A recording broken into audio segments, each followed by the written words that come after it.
right. Hey everyone. Sup. Let me pull in Scott right now. Hey Scotty. Hello.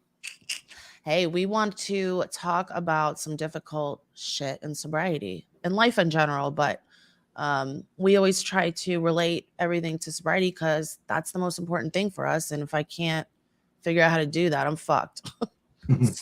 Right? I don't know how else to say it. So Fucked is a Scott, good word. what's going on, Scott? Well, yesterday I buried the person that raised me, which I would call my mother, but she was really my great grandmother. So, um,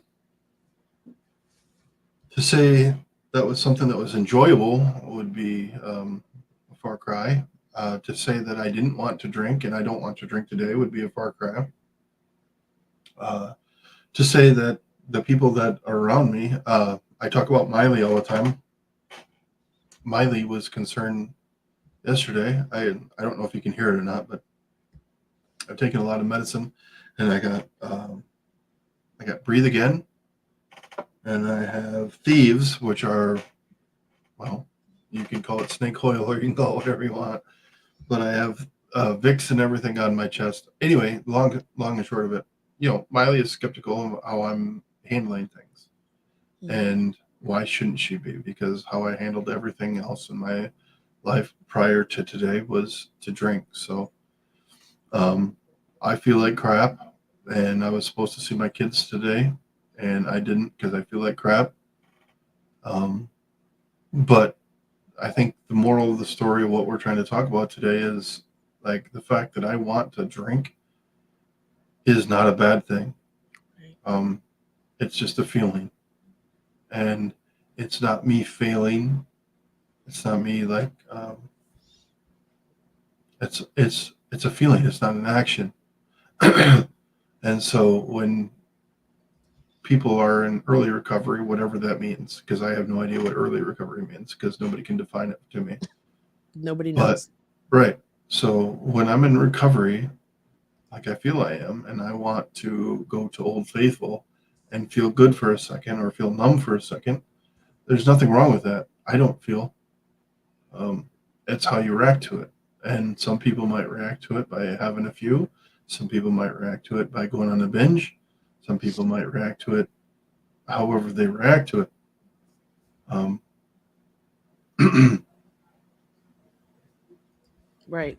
Well, and the thing is too, hold on, let me put back to this window. The thing is too that I'd be worried about you if you kept it in. I mean, if say I knew that you were keeping it in, and not wanting to talk about it, I'd be concerned.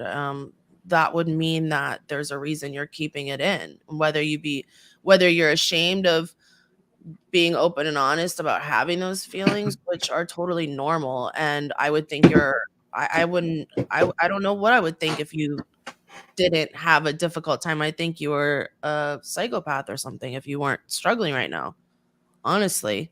Um, and when I was on last night on a live stream here, I was talking about how the people that I've seen succeed in recovery and their lives long term are the people that were open and honest like that and aren't scared to say I want to drink. And or I not even just I want to, just like I'm having these thoughts, right? Cuz that was our coping skill for so long. It doesn't just stop all of a sudden. It takes a long time to even get like that to where it's natural to pick up. And so I think it's going to take years. I mean, even things that uh, aren't a death in the family have been really difficult, like for me, because I haven't had a death in my immediate family. I mean, my uncle, what, like 6 months ago, I don't even know how long ago, but I didn't process that. And um I haven't had anybody close to me die, thank God. But I know just how I am emotionally triggered. I guess that is the right terms to say, when my emotions are up and down, or when I feel certain emotions. It's very scary for me. Um And I have thoughts of doing not good things, and also that also drinking or doing whatever, or my mind will come up with stuff when I'm in that emotional spiral, I guess you can call it, right? And it's like nothing will pull me out until I just am pulled out, right? I don't know how to explain it. No, I think that's good. Yeah. And so it's difficult, man. And to what I'm trying to say is I can only imagine how difficult it is for you right now going through this in a couple years sober, when I know we picked up for less or for nothing. Well, Or I think I want to reiterate something just for everybody. Like, my sobriety date isn't what typical people use. Like September 11th of 2022 was when I got my fourth OWI, and that's when I really made a huge change in my life. But prior to that, I'd went to 2 treatments, and I'd started working on my recovery then. And so I count that as recovery time too. September 11th was, well, September 10th was a really shitty day. And so whatever, we can get into debates about that. But yeah, I mean, death is going to happen, and death is what it is. But I think if we are afraid to say, I want to drink today, I want to drug today, if we're afraid to say that, then we're ignoring the truth. mm-hmm. And I think people need to be able to say that without people being pissed off or judgmental about it, because that's for real. And it's not because you didn't do enough amends. It's not enough. It's not that you didn't turn things over enough to your higher power. That's just it. It is what it is. Like you said, it's what you learned to do for so long. You know what I mean? Like, Yeah. And I don't mean to cut you off. no, you're good. I'm good.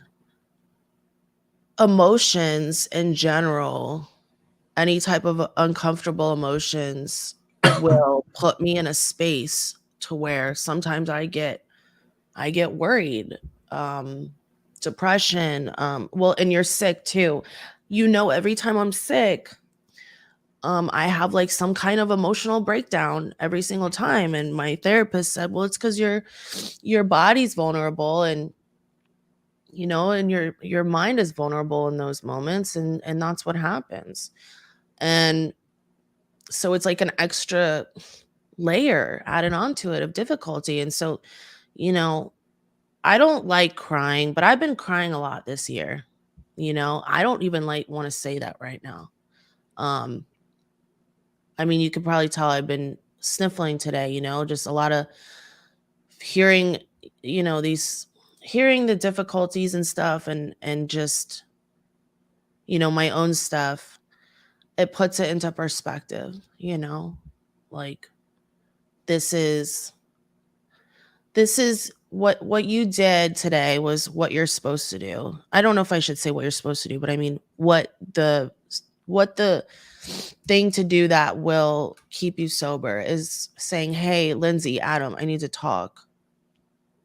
I want to talk," because that's what we do. That's what community's for.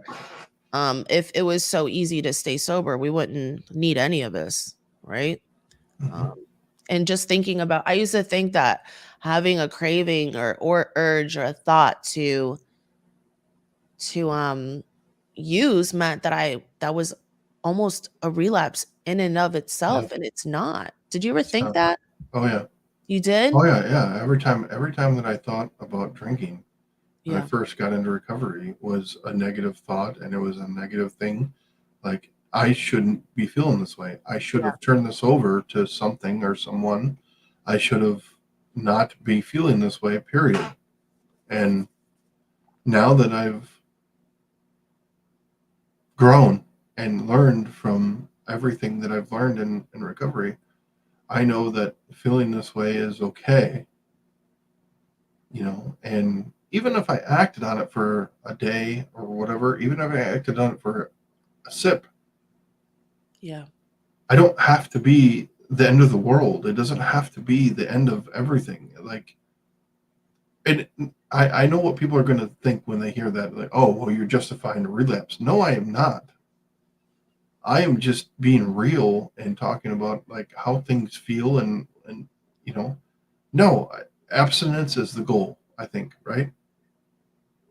Like never touching the shit again is what we want when our lives have been ruined by whatever said shit is, whether it be drugs or alcohol.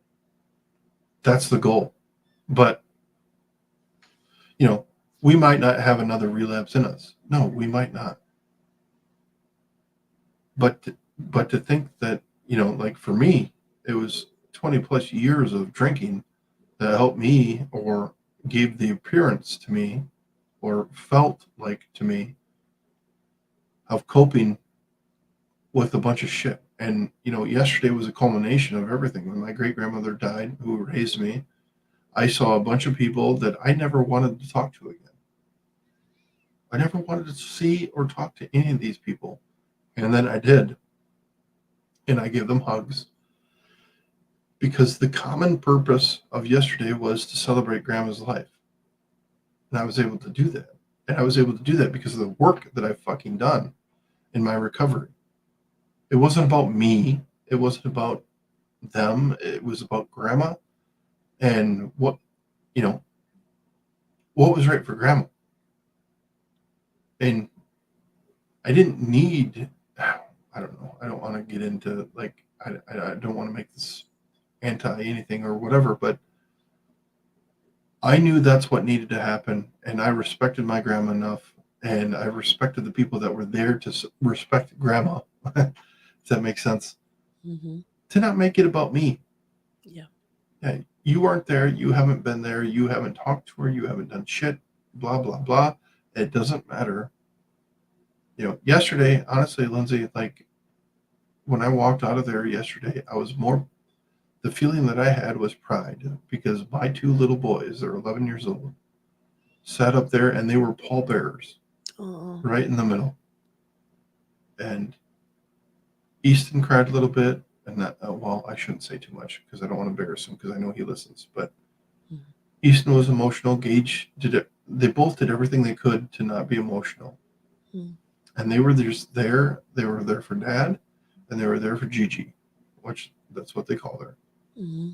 And so when these things happen, if you can learn how to channel your emotions and feel good about yourself, then that's how you get away from the substance. And that's not easy to do.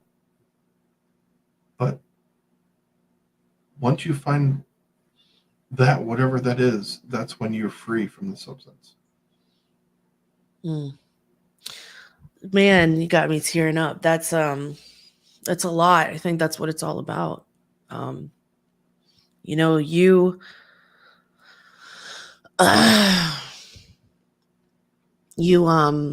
navigating through this, um, and me seeing that, like, you know, it's really inspiring, and I'm glad that you're being transparent about this and open.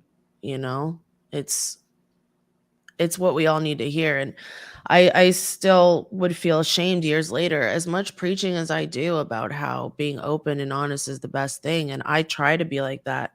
um you know, it's difficult.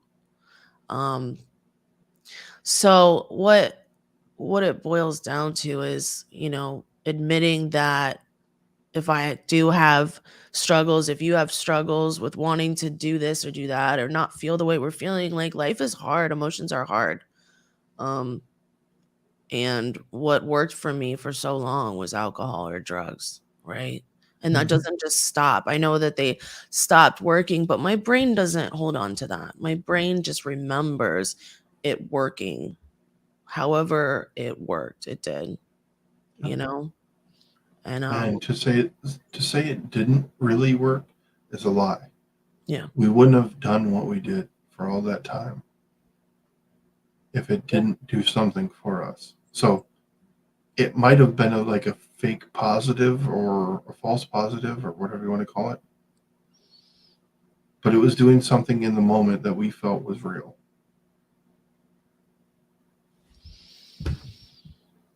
Yeah. And it doesn't have to be a death in the family, right, Lindsay? It can be anything. Yeah. You're going through things. Yeah. I don't even know, like, just life in general and everyday stuff is difficult, you know?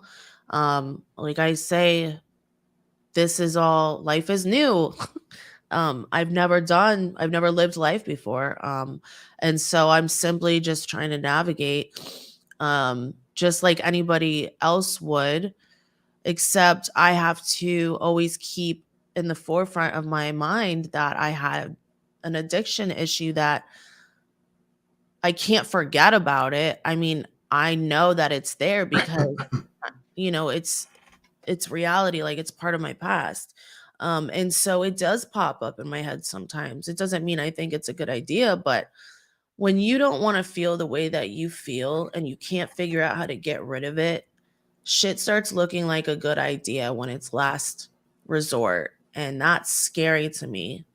that feeling, you know?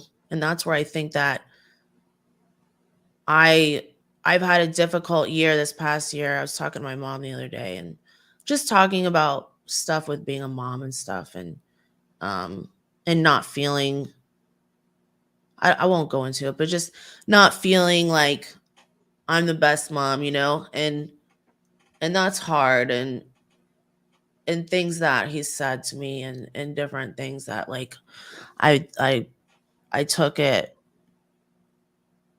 personally, but um I don't even know what I'm trying to say. I'm just trying to say that, like, shit is hard. Like, people that don't have a substance abuse issue, um or never had one, they have a hard time with life.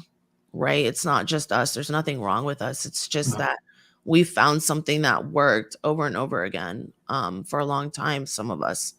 And- And trying not to go back to that is difficult sometimes. yeah, and it may not have worked.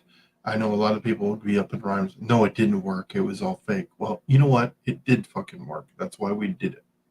There's definitely a payoff. I wouldn't have gone to jail 10 times. I wouldn't have gone to prison. I would have destroyed everything in my life to a certain extent if there wasn't an enormous payoff. And that payoff was not feeling. It Even was.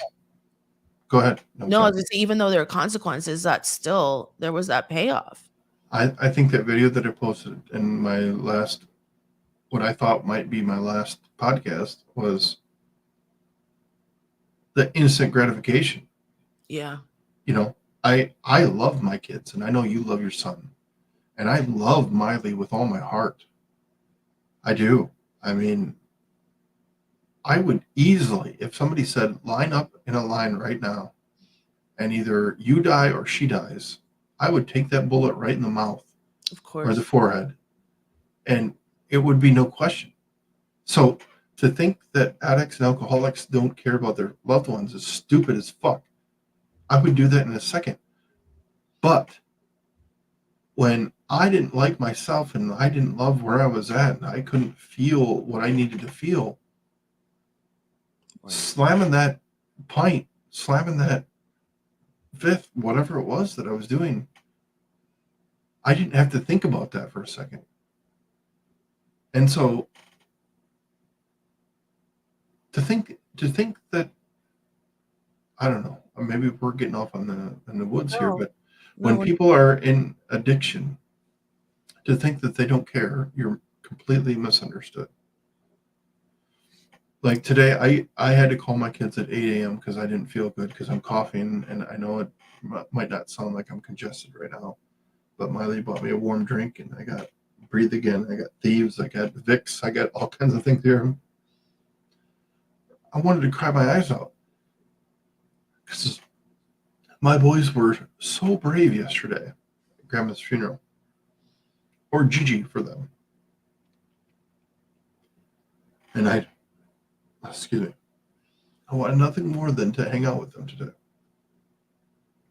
But I couldn't get their mom sick, and I couldn't get Miley sick. I couldn't get my, I can't miss anything past this. Um, so I love them with all my heart. And somebody that's going through this, they just need a purpose. I, they need something, and right, like it. You Yeah. have to have boundaries. If you are somebody right now, if you're listening to this and you're like, okay, well, this dude is just drunk all the fucking time and he won't listen. Okay, set your boundaries. That doesn't mean that you don't have to love them. Like I was given hope, and I don't know. I'm going off on a tangent. No, I no, you're forgot where I not. was going, But just the thing is that I would never choose anything over my own son, but yet what did I do? An addiction is I chose everything yeah. that I was putting in my body and my actions to get that stuff in my body over him. And what happens is you feel shame. And many of you that are in recovery or struggling know what I'm talking about, to where that shame of thinking we're bad people or there's something wrong with us because we did that, and it's not redeemable. I understand that. And that eventually lifts in recovery through doing some work, but that is really hard to navigate. It's really, really hard. But it is able to be worked through. There is, you know, a way. And so, I've told you guys many times the things that I did, um, to where I didn't even want to remember it. And I was in denial about it for years, um, sober even, right? Like, it's crazy. Um, and so, just there's shame with that, and working on getting through that shame and getting rid of that is important for me, because that will keep us going back out. And so, just like what you were talking about, if I'm thinking about what I did over and over again, in the past, I'm not going to be able to stay sober. I couldn't when I did it before, in early sobriety, relapse. you know Yeah. if I tell myself I'm a piece of shit, well, I'm never going to Yeah. get better then. I am so blessed that the people in my life, like going back before the sobriety date that I talked about, they're like, okay, well, this happened. What are you going to do now? Yeah. I'm going to keep going. Okay. A bad day, a bad moment, a bad choice is not the end of everything. And I think that if we can help people understand that, we'll have more success because, you know what? I smoked a joint last night. I just ruined everything. I just gave up my entire sobriety because I smoked a joint. It is done. I had 27 days and I just smoked a joint and now it's all gone. Right. Can just think about how that feels for a second. That I don't believe that.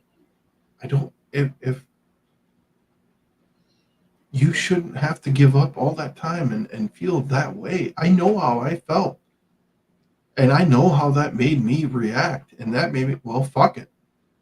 I just gave up 27 days. I just gave up 38 days. I just gave up 2 months. I just gave it up. So I might as well just keep going. And I just want the message to be that when pain and suffering happens, find somebody like Lindsay said to talk to. I am blessed by brothers from another mother. I don't have blood brothers that I can talk to. One passed away. Another one is still living, but he's not, and I hope he never listens to this and feels bad, but he's not my person to talk to. But I have 3 people that are not blood related that I called and talked to through this. My mom, my great grandmother who raised me, passing, and I talked to them several times, and they were there for me. Find those people. They don't have to be blood. They can be anybody. When AA talks about a sponsor, okay, find a sponsor if that's what works for you. But it doesn't have to be one particular person. It can be many people. I know I called and talked to my best friend about something, and then after I talked to him, I felt better about talking about it to Miley. And so that's what worked for me. So just be able to talk or journal or do something. When you're going through the shit times like this or any other thing, find an outlet. Yeah. That's better than a substance. And if you use a substance, you know what? It's not game over. It might be. It might be. You might use, and that might be it. It very well could be. I'm not going to sit here and fucking lie about that.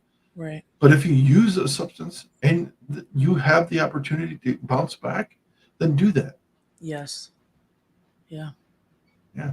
Yeah. Don't make it worse, because if it's already gotten to that point to where you picked up, and it's like, let's just stop as soon as we Yeah. come to Just our senses. whatever it is. I would love to be able to share some things that I can't share because of my job and things, but it doesn't have to be the end when you make a choice that isn't what everybody else thinks. Right. It doesn't have to be the fucking end. It can just be a lesson. And you know that the thing that I posted not too long ago on X is, you know, my past is a lesson. It doesn't have to be a reoccurring nightmare. Yeah. And if you choose to not make it a reoccurring nightmare, then you're doing pretty fucking good. If you learn from everything that you've done. Yeah. Well, you know, this is all live and learn, and you know, we don't have to tell people everything either. You know, the reason that Scott and I do this, I'm going to speak for you as well, and to say that this is an outlet for us. This is helping us more, you know, than probably it's helping others, I can assume, right? Sure. You guys are helping us, and um putting everything like this on blast is how I cope sometimes. It's how I work through things, and being transparent, because you know, there have been times where I'm on X just like endlessly tweeting, like, hey, like, just like crying, just like end of the world feeling, you know? And like, I have to. I don't The biggest thing that that when I got sober, I realized that I was uncomfortable having emotions and showing emotions, even more so. Showing vulnerability, showing that I cared about you, telling you that I cared about you. That is hard for me. Um, and that sounds very callous coming out of my mouth now, but there's a part of me that still believes that, even though I know it's not true, right? It's just an old belief that you don't show weakness. You don't get attached. That it's not real stuff, but it's what is real in my head, and it shaped a lot of my actions in my life. And um, you know, it's not healthy. Um, it's not I have to learn how to do those things and be vulnerable if I'm going to stay sober. If I'm not going to try to put a mask on everything, if I'm not going to try to numb out, it only works to a certain extent. Like I said, it's not sustainable, right? You'd have to keep using for the rest of your life. And even then, the feelings are going to come up in between, right? It's somehow. So the only way is to be sober and to get the shit out and talk about it. It takes the power out of it. The secrecy takes the power out of it when we're no longer hiding it. When we admit that we're not perfect. Humility. That's it for me. This is the biggest thing for me, is admitting that I don't have everything down, that I do have depression, that I do have a difficult time, that I do have this, that I do have that, this shortcoming and that. Um, that for me is my big trigger. I guess you could say that when I start feeling like that, I need to really assess what's going on with me. If I'm trying to like hide my feelings, which seems to have been a reoccurring theme this past year, is not wanting to admit that I'm upset about something because I'm judging the feelings, right? Like we're allowed to grieve however we grieve and to process the feelings however we process, whether or not someone thinks it's a big thing or not. It doesn't matter. It's you're going through that. I'm going through my own. We're all going through our own stuff. Nobody else has to process our emotions and has to live our life. So I just hope that being open about this stuff can let you guys know, like, we're not just on here because we think we have everything figured out and we're trying to tell other people what they should do. That's not it at all. It's I want you to see my mistakes, see my difficulties, so that might save you from going through the same things. Thank you, Rachel. I appreciate that. Yeah, and I think when we're done here, I think what I'm going to do is I'm going to start another live, and I'm going to talk a little bit about my grandmother and what I'm going through, and do a deep dive. And Good idea. this is like people, like dudes, like that come into work. They're like struggling or whatever, and I tell them, you should do a diary. You should write it down. They're like, that's fucking stupid, dude. But it's not. Like my written diary and my video diary is what has kept me not going off the deep end and not being a total douchebag. Like diving back into it, like talking about this stuff like this, like with Lindsay and Adam. Like when I reach out to them and they're like, "Oh yeah, let's do this." Yeah, we had rough footing, like getting coordinated, but this feels good. And now I'm going to, once Lindsay and I are done here, and if Lindsay wants to join me on mine, that's fine. I'm going to talk about my grandma. I'm going to talk about what I'm really feeling. I'm going to dive a deep thing into it. And that really helps my family too, because my family can listen and hear my words and think about, all right, well, this dude is talking about it. He's not just, what's he doing? Right. See, where's that bottle? Is he drinking? Like, I can address it and I can put those things to ease by talking about it. And it's not easy for everybody to go and say, hey, babe, hey, husband, hey, wife, hey, grandma, grandpa, dad, mom, I want to use right fucking now. It's not easy for you to say that. But I tell you what, when you get to that point, like with Miley, like when I can go and just be like, babe, don't leave me alone right now because I would love to drink. Or I can say, it sounds good to me, a fucking Jack and Coke. Yeah. And I can say those things to her and she can be like, okay, well, that's fucking stupid. No, I'm just kidding. But she can say that and it's funny. You know what I mean? Like, Yeah. well, that's fucking dumb, you dumbass. Why the fuck would you want to do that? But that conversation is so healing.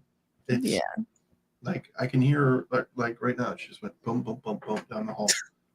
Like, if I open the door and be like, yeah, babe, I was just telling them people on the interwebs, about me wanting to drink. Like, yeah, well, how do you feel about that? Well, I feel pretty good about talking about it, but will you go give me a fifth? No, get fucked, you dumbass. I like it. That's the best. She is Blessing. I just want everybody to find somebody. It doesn't have to be your significant other. I have never met Adam or Lindsay in real life, but I feel like I can send them a message and be like, hey, fuckers. Literally, I would say, hey, fuckers. Same. I'm doing shitty right now. Yeah. Let's talk. And they would talk. So I'm going to sound a little AA on this one. Oh, no. But I'm glad you're sitting down. If you can't find somebody on social media or in real life, you're choosing not to. There's somebody that will listen to you. I promise you. I had a brother that was the same mom. I had a brother that was the same dad at the funeral yesterday. And those were not my brothers. My brothers were the three men that have been a part of my life for as long as I can remember, that I love with my entire heart. And they are not blood, but that doesn't matter. They're my brothers, and they were there for me yesterday. And I would kill for them, and I know they would do the same for me. I love them with all my heart. Blood doesn't have to be your answer. It can be chosen family. And those three dudes are my chosen family. And, you know, if for some godforsaken reason that evil powers make me live till I'm 99, like my grandmother, and I have, Miley and people surrounding me, I'd want it to be those three men. That you can find somebody, and I will be that somebody. You want to message me on X? I'll be that somebody. Mm-hmm. I will sit there and listen, and I will talk to you. Yeah. Rich Sullivan, sorry, I'm going to cut you off. No, Rich Sullivan, I've never met in real life. But Rich is like a best friend to me that I've never met. But he's been messaging me and looking out for me. You don't have to know these people in real life. And I think a lot of people are like, what? Well, my family sucks. I don't have anybody. That doesn't have to be true.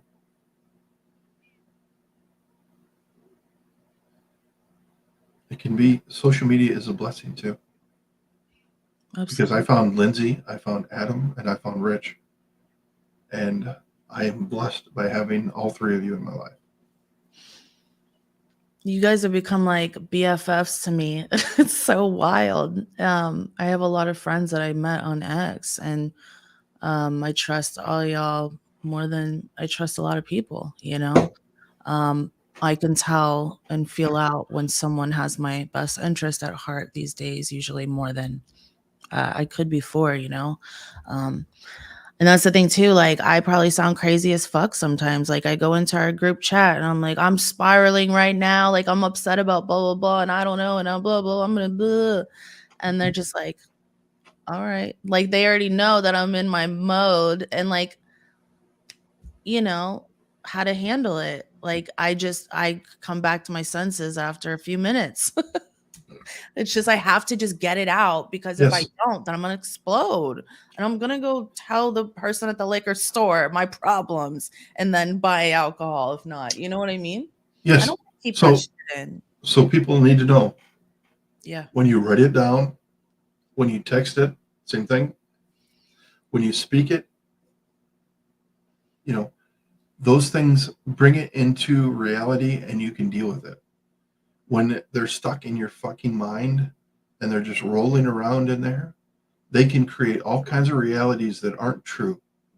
So write it down or speak it to somebody, please.